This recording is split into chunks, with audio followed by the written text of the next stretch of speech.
The Pink Pad from Xodus Medical has been designed specifically to address the unique challenges of Trendelenburg positioning. This single-use 3-part positioning system includes the Pink Pad, a lift sheet, and body strap. The material of the Pink Pad molds and conforms to a patient's contour and has a high coefficient of friction that safely holds the patient in place. For correct setup, the Pink Pad must make direct contact with the patient's skin and the OR table pad. Additionally, large grounding pads are also an acceptable contact surface. Linens or table covers should not be used in conjunction with the Pink Pad, as they will inhibit the friction that holds the Pink Pad to the table. The only item that should ever be placed between the patient's skin and the Pink Pad is the provided lift sheet, and only in a manner consistent with setup instructions, permitting direct contact with the skin of the sacrum and scapula regions. To position a patient, begin with a level OR table. Place the Pink Pad at the very edge of the middle table segment, nearest the perineal cutout. The white Velcro straps of the Pink Pad's underside should make contact with the table pad, with the "this side up" labels facing upward.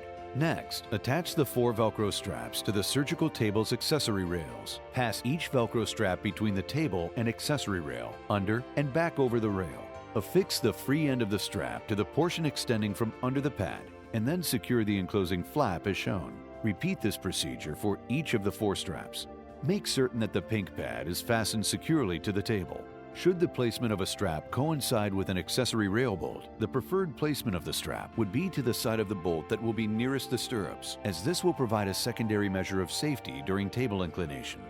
Place the lift sheet over the pad as shown. When the patient is placed on the pad, the lift sheet will be situated between the patient's sacrum and scapula.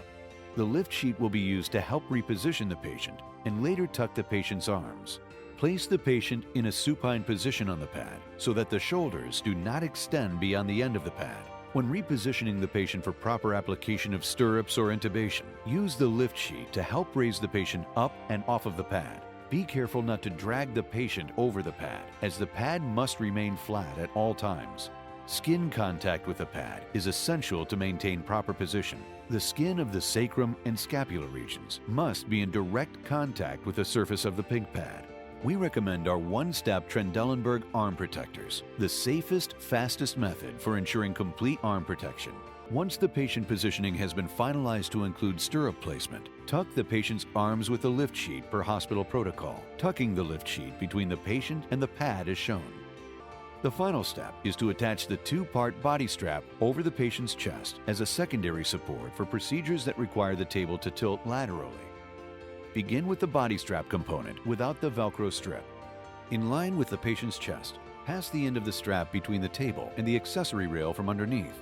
Place the buckle over the free end of the strap and draw the entire length of the strap through the buckle to secure the strap component to the table.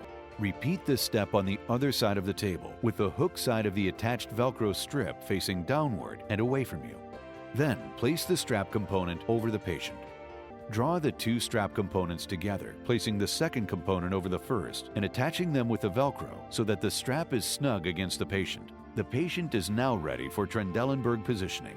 For more information, visit xodusmedical.com or call 724-337-5500.